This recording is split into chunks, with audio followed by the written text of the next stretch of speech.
मैं उज्जवल कुमार आपका स्वागत करता हूं आपके अपने चैनल चैंपियन स्क्वाड में। तो जैसा कि हम लोग स्टार्ट किए थे क्लास 7 का हिंदी बुक, जिसका चैप्टर हम लोग 17 तक मतलब 17 तक कर चुके थे। आज हम लोग चैप्टर 18 देखेंगे। ये आपका जो वीडियो है बहुत समय बाद आ रहा है, इसके लिए मैं माफी चाहूंगा आप लोगों से। ठीक है, चलिए हम लोग स्टार्ट करते हैं अपना चैप्टर 18, जिसका नाम रहेगा ह्वेनसांग की भारत यात्रा। ठीक है, तो हम लोग चैप्टर 18 देखेंगे जिसका नाम है ह्वेनसांग की भारत यात्रा। ठीक है, इसके हम लोग प्रश्न अभ्यास को देखेंगे। ठीक है, चलिए तो हम लोग स्टार्ट करते हैं इसके प्रश्न अभ्यास। पार्ट से प्रश्न क्या कह रहा है, ह्वेनसांग भारत क्यों आना चाहते थे। तो इसका हम लोग उत्तर लिखेंगे, ह्वेनसांग भारतीय दर्शन का अध्ययन करने तथा यहाँ की ज्ञान गरिमा जानने के लिए आना चाहते थे। उन्हें बुद्ध के प्रति असीम श्रद्धा थी। नालंदा बौद्ध भिक्षुओं का गढ़ था। गढ़ मतलब समूह। ठीक है, साथ ही उन्हें प्रसिद्ध विद्वान शीलभद्र से योग शास्त्र के विषय में जानने की उत्कष्ट मतलब इच्छा, ठीक है, उत्कट इच्छा थी। तात्पर्य यह है कि ह्वेनसांग को बुद्ध के देश की विशेषताएं जानने की ललक थी, क्योंकि उस समय नालंदा अपने ज्ञान मान शान के लिए विश्व प्रसिद्ध था। इन्हीं विशेषताओं ने ह्वेनसांग को बुद्ध के देश आने के लिए प्रेरित किया। ठीक है, चलिए अब इसका प्रश्न 2 देख लेते हैं हम लोग। प्रश्न 2 कह रहा है, भारत आने में ह्वेनसांग को किन किन कठिनाइयों का सामना करना पड़ा। ठीक है, तो हम लोग इसका उत्तर लिख लेते हैं। भारत आने में ह्वेनसांग को विभिन्न प्रकार की कठिनाइयों का सामना करना पड़ा।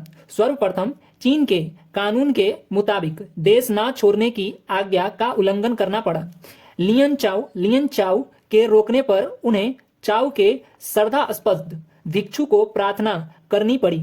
नदी नाले रेगिस्तान आदि के साथ साथ नर पिचासों तथा लू ललट से भरे आंधी तूफान का सामना करना पड़ा। लियंग चाओ के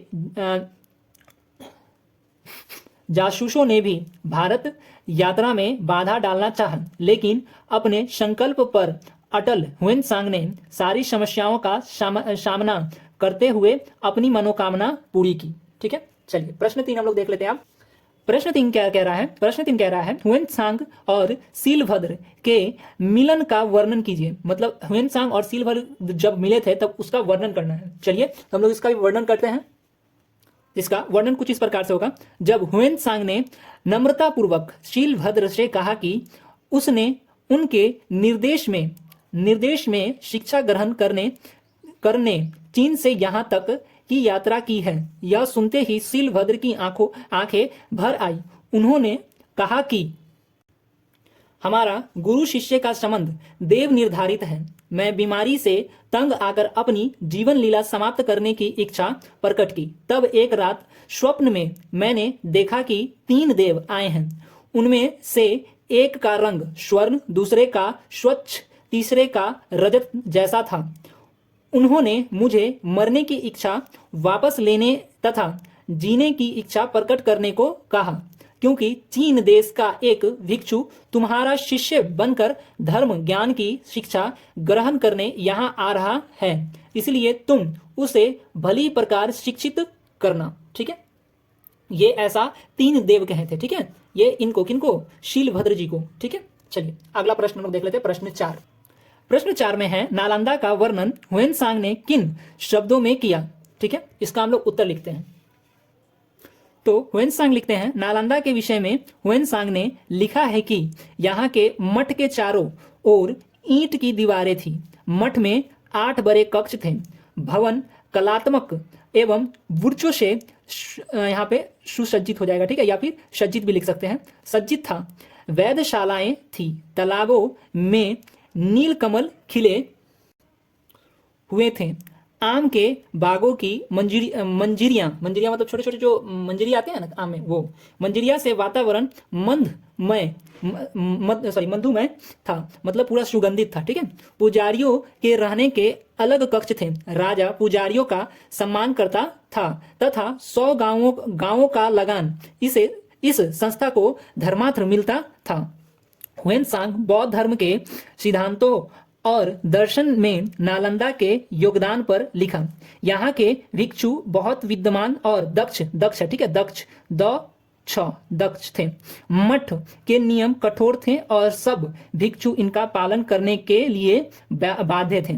सुबह से शाम तक अध्ययन अध्यापन करते तथा युवा और वृद्ध एक दूसरे की सहायता करते। जो दर्शनार्थी यहाँ शास्त्रार्थ में भाग लेना चाहता था, द्वारपाल उससे उससे द्वार पर ही कई प्रकार के प्रश्न पूछते। जो लोग प्रश्न के उत्तर नहीं दे पाते वे वापस चले जाते। प्रवेश से पहले यह आवश्यक माफ कीजिएगा यह आवश्यक था कि हर एक ने नई और पुरानी पुस्तक का अध्ययन किया हो।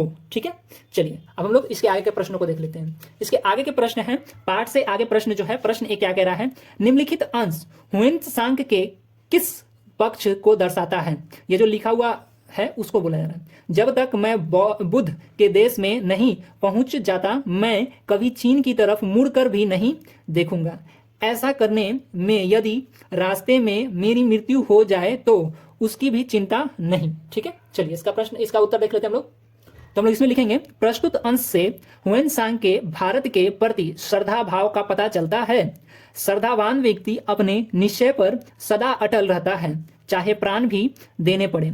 ऐसे व्यक्ति की विशेषता होती है कि वह किसी भी विषय परिस्थिति में अपना धैर्य नहीं खोता है और विवेक से कोई न कोई रास्ता निकाल ही लेता है। इसी धैर्य, विश्वास, दृढ़ निश्चय तथा बुद्ध की भूमि के प्रति श्रद्धा के सहारे उन्होंने भारत की यात्रा पूरी की। तात्पर्य यह है कि जिसमें तीव्र अभिलाषा तथा अटल विश्वास होता है उसे सफलता मिलती ही है। ठीक है, चलिए प्रश्न 2 हम लोग देख लेते हैं। आप अपने आसपास के किसी धार्मिक ऐतिहासिक स्थल पर जाइए और उसकी विशेषताओं का उल्लेख कीजिए। चलिए ये प्रश्न आप लोग कमेंट करके बताइएगा कि आप लोग के आसपास कौन सा धार्मिक स्थल या फिर ऐतिहासिक स्थल है, उसका नाम आप लोग लिख के बताइएगा।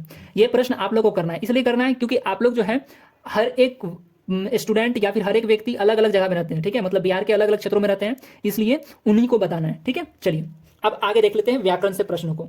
व्याकरण में क्या कर रहा है, प्रश्न 1, कारक और उनके साथ लगने वाले चिन्ह इस प्रकार हैं, जैसे कारक और विभक्ति। ठीक है, कर्ता ने कर्म को करण से द्वारा संप्रदान के लिए आपादान से संबंध काके की अधिकरण में पर संबोधन हे हो हरे अरे उपयुक्त विभक्तियों का प्रयोग करते हुए एक एक वाक्य बनाइए।